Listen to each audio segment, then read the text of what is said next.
A K. Vajpayee ji क्या कहेंगे सुरेंद्र राजपूत जी के इन आरोपों के बारे में? आपको लगता है बीजेपी ने पीएसयूज बेच दिए? अरे बिल्कुल बेचे। वो तो राजपूत जी तो ठीक बोल रहे हैं, क्योंकि लोकल मुद्दे उठा रहे हैं। लेकिन दूसरी बात यह है कि इनकी प्रियंका गांधी क्या कर रही हैं? वो तो डोसा बना रही हैं।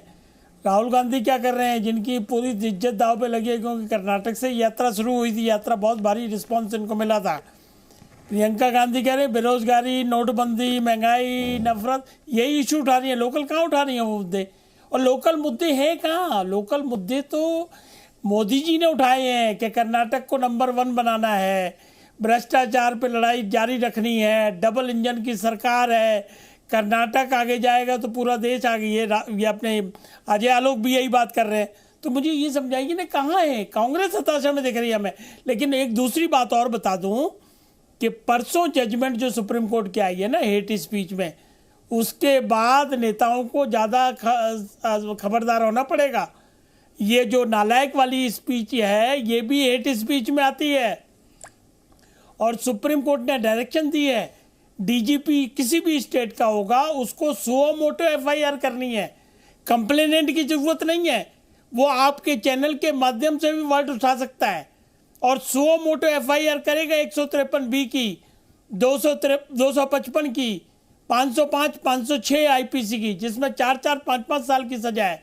तो जरा नेताओं को सावधान होगा कि जब भाषण देंगे तो देश के विकास की बात करो, लोकल मुद्दों की बात करो, लेकिन हेट स्पीच में नहीं जाओगे। और इसमें विडंबना ये है कि हेट स्पीच कहीं डिफाइन नहीं है।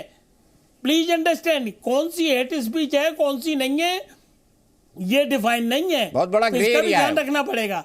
और जहां तक कर्नाटक के इलेक्शन का सवाल है, बीजेपी पूरी तरीके से कॉन्फिडेंट है। उनके सारा जो मैनिफेस्टो वो पढ़ के देख लीजिएगा, उसमें जो जो प्रॉमिस पूरे करें वो भी लिखा है और आगे उनका क्या विजन है वो भी पूरा किया है। उसमें राष्ट्र के मुद्दे भी हैं, लोकल इशू भी हैं, और उसी के बेस पे वो कहते हैं कि कर्नाटक में हम दोबारा सरकार बनाने जा रहे हैं। ठीक है, मैं सीधे यहाँ से रूल ऑफ द मैं सीधे सुरेंद्र राजपूत जी के पास चलता हूं। सुरेंद्र राजपूत जी, एक डिसीजन पर ध्यान दीजिएगा। फ्राइडे का डिसीजन है हेट स्पीच के मामले में। सुप्रीम कोर्ट ने अब यह कह दिया कि कोई भी राज्य सरकार बिना किसी शिकायत के हेट स्पीच करके किसी को भी गिरफ्तार कर सकती है। सुरेंद्र राजपूत जी और वाजपेयी जी ने बिल्कुल वैलिड पॉइंट उठाया है, जिसमें उन्होंने कहा है कि भाई नालायक बेटा तो हेट स्पीच के दायरे में आ जाएगा, क्योंकि हेट स्पीच क्या है कहीं डिफाइन नहीं है। दो चीजें हैं, बड़ी साफ साफ बात होती है दीपक भाई। कहते हैं ना कि भाई मेरा मुंसिफ ही मेरा कातिल ही मेरा मुंसिफ है, क्या मेरे हक में फैसला देगा। हम तो एक चीज कहते हैं, सुप्रीम कोर्ट का जो आदेश है बिल्कुल स्वागत योग्य है। हेट स्पीच किसी को भी नहीं देनी चाहिए। सच बात यह कि जब हम अपनी बात नरम लहजे में कह सकते हैं, अच्छे लहजे में कह सकते हैं, गर्म लहजे में कह सकते हैं, तो गाली गलौज क्यों करनी? तो नालायक बेटा भी हेट स्पीच है सर। लेकिन गलत बातों की सूचक शब्द का इस्तेमाल किया कि अरे पहले एक फलानी जाति का। अरे क्या किसने कहा फलानी जाति का नालायक बेटा? बंजारा का एक बेटा दिल्ली में है। आप दीपक भाई बहुत नहीं उन्होंने कहा कि एक नालायक बेटा। आप नालायक पे एक मिनट, ये जाति सूचक नहीं है, इस चीज को आप किनारे रखिए। हम आपको बड़ी साफ साफ बात कर रहे हैं कि हेट स्पीच में बहुत स्पष्ट रूप से अगर प्रधानमंत्री जी अपनी हेट स्पीच के ऊपर काबू कर लेते हैं ना, तो इस हिंदुस्तान में कोई हेट स्पीच देने की हिम्मत ही नहीं रखता।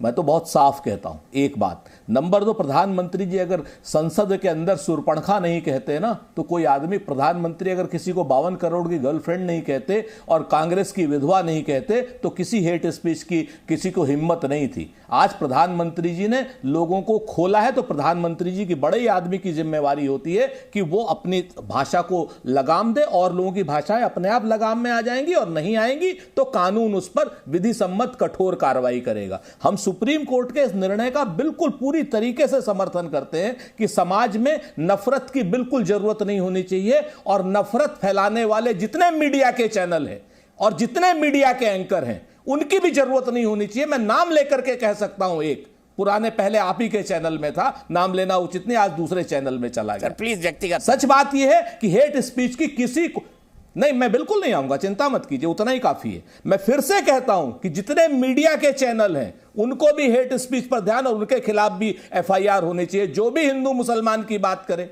जो भी नफरत की बात करे, जो भी किसी तरीके के जातीय धर्म या पंथ मजहब के विशेष वैमनस्य की बात करे, सब हेट स्पीच के अंदर आने चाहिए और सबके खिलाफ कठोरतम धाराओं में कार्रवाई होनी चाहिए। खाली नेताओं के खिलाफ क्यों हो? आप पत्रकारों के खिलाफ क्यों नहीं हो? आप एंकर्स के खिलाफ क्यों नहीं हो?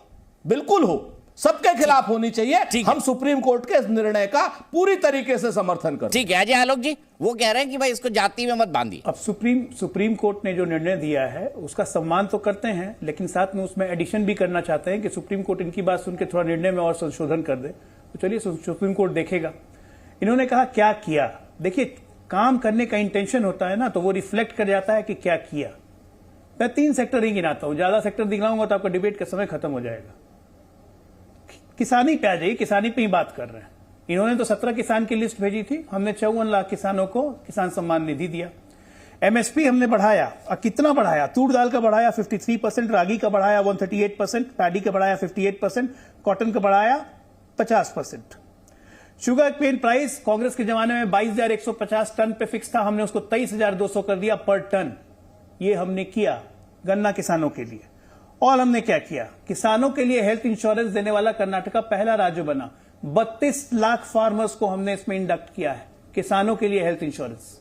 अब आइए और क्या किया? सेंट्रल असिस्टेंट दिया अपर भद्रा प्रोजेक्ट को। यूनियन गवर्नमेंट ने अपने बजट में से 25,300 करोड़ निकाल के दिया। ये तो हो गया एग्रीकल्चर। अभी लिस्ट और लंबी नहीं गिना रहा हूं। अब आ जाइए हेल्थ में क्या किया। 4800 नमो क्लिनिक हम खोलने जा रहे हैं पूरे कर्नाटका में, जहां पे फ्री डायग्नोस्टिक और हेल्थ चेकअप होगा सारे लोगों का। एनुअल हेल्थ चेकअप सारे बुजुर्गों का होगा फ्री में। 4 मेडिकल कॉलेजेस खोले ऑल ओवर स्टेट में। उसके अलावा आयुष्मान भारत योजना के तहत 1.5 करोड़ कन्नडिगा प्राइड को आयुष्मान भारत का लाभ मिला, जिसमें 5 लाख रुपए के इलाज की सुविधा मुफ्त है। अब हमने एक एजुकेशन में क्या किया? 7 नए विश्वविद्यालय खोले। 8,725 करोड़ रुपए हम 1 लाख स्टूडेंट्स को स्कॉलरशिप दे रहे हैं कर्नाटका में, इसी बीजेपी सरकार ने पिछले 4 साल में साहब। 2,500 कॉलेजेस को अपग्रेड किया। प्राइमरी एजुकेशन पे 3,500 करोड़ एक्स्ट्रा खर्च किए। ये किया। 3 ही सेक्टर गिना रहा हूं, ज्यादा नहीं गिनाऊंगा। अब उसके जवाब बाद लेते हैं। डिटेल निकाल सुरेंद्र राजपूत जी, जवाब किया, क्योंकि काम करने वाली सरकार है। अजय आलोक जी बड़े भोले हैं।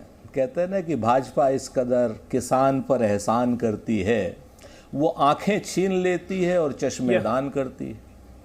आज की डेट में 2014 से अजय आलोक जी आपने ये तो गिना दिया क्या क्या किया, लेकिन ये नहीं गिनाया कि डीजल का दाम कितना कर दिया।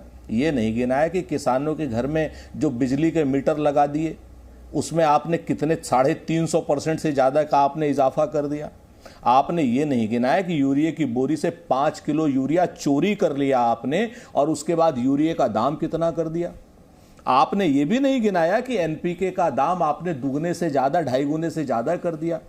आपने ये भी नहीं गिनाया वहाँ पर कि जो दवाइयाँ हैं, पेस्टिसाइड हैं और जो बायो फर्टिलाइजर्स हैं, उस पर आपने 18% जो है जीएसटी लगा दी। फार्मिंग इक्विपमेंट्स पे 18% जीएसटी लगा दी। आपको ये बिल्कुल ध्यान नहीं है। आपने किसान की आय तो दुगनी करी नहीं, किसान का आपने आय तो दुगनी की नहीं, लेकिन किसान का खर्चा आपने 2.5 से 3 गुना कर दिया। आपको ये तो बिल्कुल नहीं ध्यान है, क्योंकि ये आपके जॉनर का विषय नहीं है। तो जब आप भाजपा छोड़ करके कांग्रेस में आएंगे तब इस बात को कहेंगे। आज तो आप कहने से रहे इस बात को। सच बात यह है अजय आलोक जी, आप एक बहुत सुलझे हुए व्यक्ति हैं। आपको दोनों तरफ की बात करनी चाहिए। आपको यह भी जरूर बताना चाहिए कि किसान की आय दुगनी अभी तक हुई क्यों नहीं।